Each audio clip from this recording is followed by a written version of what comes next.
पूर्वी चंपारण जिले के ढाका विधानसभा अंतर्गत श्रीपुर खास गांव में संत शिरोमणि रविदास जयंती समारोह का भव्य आयोजन किया गया। जयंती के अवसर पर ढाका विधानसभा के पूर्व प्रत्याशी अभिजीत सिंह के द्वारा संत शिरोमणि रविदास की प्रतिमा पर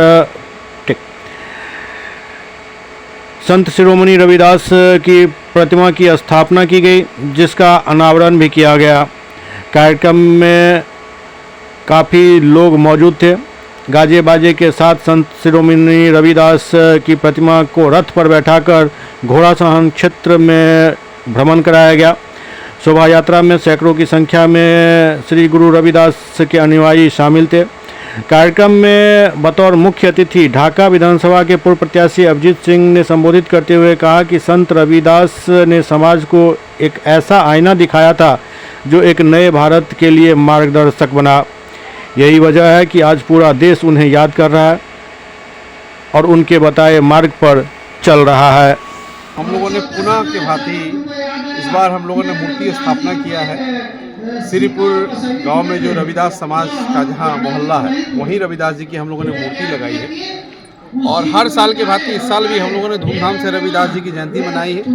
और मनाने का मकसद केवल इतना है कि इंसान को इंसान से जोड़ना, जाति धर्म को छोड़ के इंसान को किस प्रकार से समझे और इंसानियत कैसे मजबूत हो और इंसान के लिए कैसे किस दिन खड़ा हो, इन्हीं बातों को लेके हम लोग रविदास जी की जयंती मनाते हैं।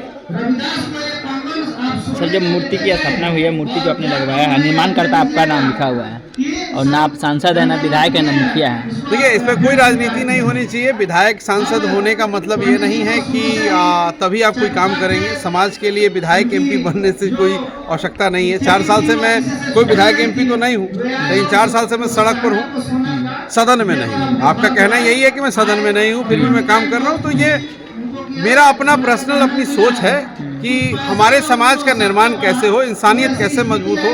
आपने सुना होगा कि मैंने 23 जनवरी 2025 में भी जब महाराणा प्रताप की जयंती मना रहे थे तब भी मैंने कहा था कि महाराणा प्रताप इंसानियत के प्रतीक है और आज भी मैंने कहा है कि रविदास जी इंसानियत के प्रतीक हैं।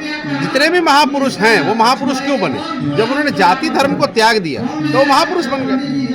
तो जाति धर्म को जब आप त्याग देंगे, शिक्षा को ग्रहण कर लेंगे, तभी जाके आपका जो है भला होगा और आप इंसान बनेंगे।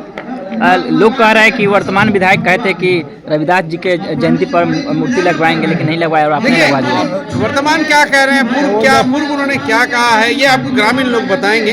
हाँ, मेरा जो काम था वो मैंने बखूबी किया और आगे भी जो मुझे मेरा समाज आदेश देगा मैं उसे करूँगा। ये अपने कोष से लगवाया है? बिल्कुल अपने ही कोष से लगवाया। मेरे पास कौन सा, हमारा कोई सिंडिकेट थोड़ी चलता है।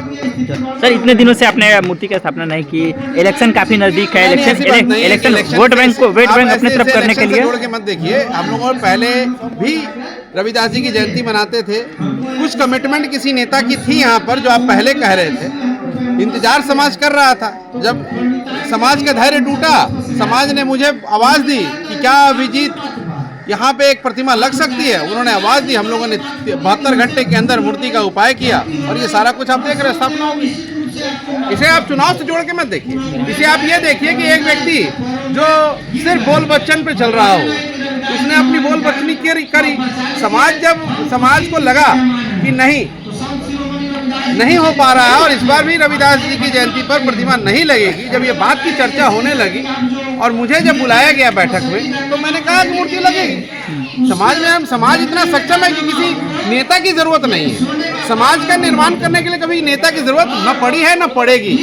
समाज इतना सक्षम है और आगे भी रहेगा। आप ग्रामीणों से पूछिए कि क्या वादे थे, किसके वादे टूटे, वो कौन से कस्में थी, वो कौन सी कस्में खाई गई। आज रविदास जी की जयंती है। मेरा एक ही कहना है, शिक्षित बनिए, इंसान बनिए और आगे बढ़िए। गोविंदर भाई चले ला। ग्रामीण क्षेत्र में आप लगातार लोगों से मिल रहे हैं, विधानसभा चुनाव नज़दीक है, आप किस पार्टी से चुनाव लड़िएगा? देखिए, ये स्थान नहीं है कि मैं किस पार्टी से चुनाव लड़ूंगा इस बात की चर्चा करने के लिए, लेकिन आपने सवाल कर दिया है। मैं जनता की पार्टी से चुनाव लड़ूंगा। ढाका की 37 पंचायत के लोगों के आशीर्वाद से चुनाव लड़ूंगा। मैं माओ के आशीर्वाद से चुनाव लड़ूंगा, युवा शक्ति के भरोसे चुनाव लड़ूंगा, अभिभावकों के नेतृत्व में चुनाव लड़ूंगा।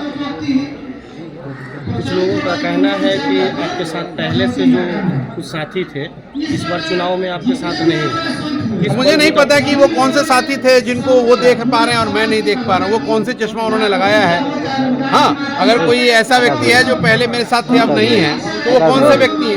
मेरे पास तो